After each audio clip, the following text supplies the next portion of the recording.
खृष्टनि बिसाफोर बेफोरबायदि गासै जाथायफोरखौ नुनायनि उनावबो जों जुदि बाइबेलनि बाथ्राफोरखौ गोसोखांनो रोङाब्ला, बाइबेलनि बाथ्राखौ जों जुदि बावनानै थायोब्ला बे जों साफ्रोमनिबो गावबा गावनि गोरोन्थि जागोन। माबायदि गोरोन्थि जागोन होननानै बुङोब्ला, जों जेब्ला बाइबेलखौ बेखेवनानै नायगोन, बाइबेलनि जारिमिनफोरा जोंखौ गोसोखांहोगोन अनजाग्रा प्रियफोर। जेरैहाय नूहनि समाव मानसिफोरा ओरैबायदि गाज्रि जाबाय जेराव इसोरा दुखु मोननो गोनां जादों। इसोरा मोनसे फाइनाल डिसिसनखौ लानो गोनां जादों। मानोना बै समाव मानसिफोरा इसोरनि बेरेखायै खामानि मावग्रा, इसोरनि उल्थायै सानग्रा, इसोरनि उल्थायै खामानि मावबाय थानाय बेबायदि जाबायमोन। इसोरखौ बावबाय, इसोरखौ खुलुमनो रोंलिया, बेबायदि परिस्थिति जानायनि थाखाय। मानोना मानसिफोरा गावजों गाव दानज्लाय सुज्लाय, जिनाहारि खालामज्लायनाय बेफोरबायदि गाज्रियाव बुंफबजोब्बायमोन।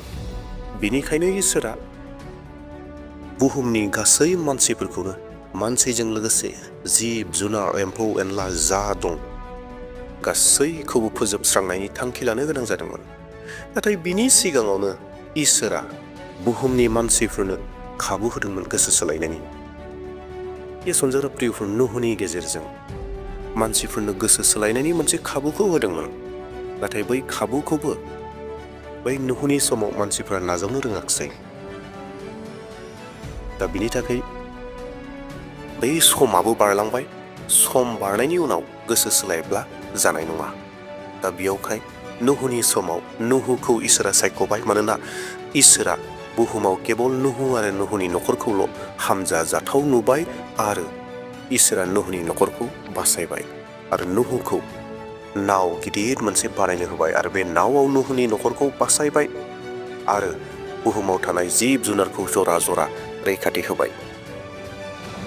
बै समाव जेब्ला बुहुमाव अखायानो फैयाखैमोन, बै नूहनि दिनावनो अखाया सेथि जादों। जेब्ला बुहुमाव अखाया सेथि जाजेनबाय, अब्लासो नावनि दरजाया जेब्ला फांथे जाबाय, अब्लासो मानसिफोरनि मेगना गेवदोंमोन। थारैनो अखा फैमारदों, थारैनो दैबाना जामारसिगोन नामा होननानै बै समावसो गाबख्रावबायदोंमोन। नूहनि नाव हाबनो नागिरबायदोंमोन। मानसिफ्रा हाजो थिखिनियाव थांदोंमोन। मानसिफ्रा बबेबा दंफां गोजौआव गाखोलाबायदोंमोन जानांगौ गावनि जिउखौ बासायनो थाखाय। नाथाय बै समाव बासाय जायाखिसै। सम थानायनि सिगाङावनो जुदि इसोरखौ नायगिरनो रोङाखिसैब्ला दा बहा मोनबावनो। गासै पृथिबिया दैजों लोमफबबाय आरो गासै मानसिफ्रा थैबाय। सदम आरो गमरानिखौबो जोङो मोनथिगौ अनजाग्रा प्रियफोर, नङा होमब्ला? सदम आरो गमरानि बाथ्राखौबो जोङो माब्लाबाबो बावनो नाङा। सदम आरो गमरानि मानसिफ्राबो बे एखे रोखोमनिनो जादोंमोन। सदम आरो गमरानि मानसिफ्रा गाज्रि, हौवाजों हौवा जिनाहारि, हिन्जावजों हिन्जाव जिनाहारि, हौवाजों हौवा हाबा जाज्लायनाय, हिन्जावजों हिन्जाव हाबा जाज्लायनाय, सिखाव दाखायथि गुन्दा गासै गाज्रिफोरा बुंफबजोब्बाय सदम आरो गमरानि मानसिफ्रा। इसोरा अब्राहामजों रायज्लायदों। सदम आरो गमरानि मानसिफ्रा गाज्रि जाबाय। सदम आरो गमरायाव मानसिफ्रा मोजाङानो गैलिया। नाथाय अब्राहामा बेसेरा सदम आरो गमराखौ बासायनो थाखाय गोबां इसोरजों सावरायदों। सेजौ जुदि गोथार थायोब्ला मा खालामगोन? 50 गोथार थायोब्ला मा खालामगोन? 20 गोथार थायोब्ला मा खालामगोन? 10 गोथार थायोब्ला, 10 जन मानसि गोथार थायोब्ला मा खालामगोन? इसोरा बुंदों बासायगोन, बे नोगोरखौ आं नस्थ' खालामा होनना। नाथाय बे नोगोराव केबल लतनि न'खरखौ, लत आरो लतनि न'खरखौल'सो गोथार मोनबाय। सम थानायावनो बै सदम आरो गमरानि मानसिफ्राबो गोसो सोलायनो रोङाखिसै आरो इसोरा थारैनो बे जायगायाव अरखौ हरमारबाय आरो सदम आरो गमरखौ सेस फोजोबजोब्बाय। अनजाग्रा प्रियफोर, दिनैबो जोंनि मेगननि नोजोराव जों नुगासिनो दङ। जों बेफोर गासै जाथायफोरखौ नुनानैबो जेबो जायाखै बियो होननानै जुदि जों थायोब्ला बे जोंनि गेदेर गोरोन्थि जायाने अनजाग्रा प्रियफोर। थांनाय जानुवारियाव आमेरिकायाव जेब्ला लस एन्जेलिकायाव अर नांदोंमोन, इसोरनि रागा आमेरिकायाव फैबाय। इसोरनि रागा जोंनाया आमेरिकायाव गोग्लैदों होननानै गोबां मानसिफ्रानो बुंदों। नाथाय बिनि गेजेरजों बेसेबां जोंना मा सोलोंदों बाइबेलनि बुंनाय बाथ्राखौ आं बुंनो हानाय नङा। नाथाय दिनै 2025 मार्च दाननि 28 अक्ट'आव बांलादेश, म्यानमार, चाइनानि बेंकक, इन्डियायाव, नेपालाव, भुटानाव जिबायदि बांग्रिं मावदों, बे बांग्रिंजों म्यानमाराव बांसिन खहा जादों, बेंककआव बांसिन खहा जादों। बे खहायाव 1,000निबो मानसिफोरा जिउ खोमाबाय दायो। गोबां मानसिफ्रा बुंदों, मिडियायाव गोबाङा बुंदों 1,000 नङा 10,000 मानसि थैबाय होननानै बुंदों। माखासे मानसिफ्रा 10,000 बुंदों, माखासे मिडियायाव 1,000नि गोबां होननानैल' बुंदों। आरो गोबांहा जि देरा दङमोन, जि थाग्रा दङमोन, बेफोर न'फोरा बायजोबलांबाय। बेफोर दिनै जोंखौ माखौ गोसोखांहोदों? अनजाग्रा प्रियफोर, जों बेफोर गासै जाथायफोरखौ नुनानैबो जों जुदि पापाव थाबाय थायोब्ला जोंहाबो हाबाब जागोन, जोंहाबो गोरोन्थि जागोन। मानोना अनजाग्रा प्रियफोर, जों जुदि खनसे जोनोम जादोंब्ला जों थैथारनो नांगोन। बे थैनाया बबे समाव जोंनि आखायाव फैगोन बेखौ जोङो मोनथिस' हाया। बबे समाव थैनाया जोंखौ लानानै थांगोन जों थर मोननाय नङा। दा बेवहाय दिनै दङ।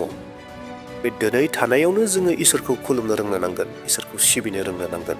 मानोना इसोरनि बोसोना बुंदों, लुकासनि 21:11 सिरियाव स्पष्टयै जोंखौ बेखौ मोनथिहोयो जे जिसु ख्रिस्ट'नि फैनायनि सिगां बेफोर गासै जाथायफोरा जागोन। बांग्रिं मावगोन, थैग्लुंनाय जागोन, सोमोनांथावफोर जागोन, सोमोनांथाव हांखोफोर नुजागोन, गिथावथाव जाथायफोर जागोन। अनजाग्रा प्रियफोर, दिनैनि बे बांग्रिङा गिथावथाव नङाने? दिनैनि बे जाथायफोरा थांनाय जानुवारियाव आमेरिकायाव अर नांनाया मोनसे गिथावथावसिन नङाने? जिसु ख्रिस्ट' फैफिनगोननि समा खाथि जायाखैने अनजाग्रा प्रियफोर? दा जोङो बे बाथ्राखौ गोसोआव लानांगौ आरो गोसोआव फैनो नांगौ। आरो जोङो सानफ्रोमबो इसोरखौ खुलुमनायाव गोबांनिख्रुइ गोबां जों जौगालांनांगौ। थोनहरजानाय थाम्फालाब 19 आरो 20 सिरि। बेनिखायनो नोंसोरो गोसो फाफिननानै इसोरनिथिङै गिदिंफिन, अब्लानो नोंसोरनि पापफ्रा नागारजागोन। नोंसोरो बेबादि मावब्ला नोंसोरनि जिउनि बोलोआ फोरबोनिफ्राय फैगोन आरो बियो जिसुखौ थोनहरगोन। बिनो मसीह नोंसोरनि थाखाय, बिखौनो इसोरा सायख'खादों। प्रेज द लर्ड। अनजाग्रा प्रियफोर, इसोरनि बोसोना जोंखौ माखौ बुंदों? बेनिखायनो नोंसोरो गोसो फाफिननानै इसोरनिथिङै गिदिंफिन। येस, दिनै जोङो बुहुमाव थांना थानाय समाव हयथ' अनेक समाव अनेक गाज्रिजों जोङो बुंफबनानै थानो हागौ, अनेक गाज्रियाव गालेनबायबो जानो हागौ। नाथाय इसोरनि बोसोना जोंखौ बेखौ परामर्श होदों, इसोरनिथिं गिदिंफिनदो, अब्लानो इसोरा जोंखौ निमाहा होगोन। जोंनि साखाथियाव जोंनि मेगननि नोजोरजों जोङो गासै समयसाफोरखौ नुगासिनो दङ। जे इसोरनि बुंनाय बोसोनखौ जोङो नुगासिनो दङ, भबिष्यतबाणी होनायखौ नुगासिनो दङ, जे भबिष्यत गोदोनो जिसुआ बुंनानै गालांखानाय बाथ्रा, आरो बे बाथ्राया दायो सैथो जागासिनो दङ।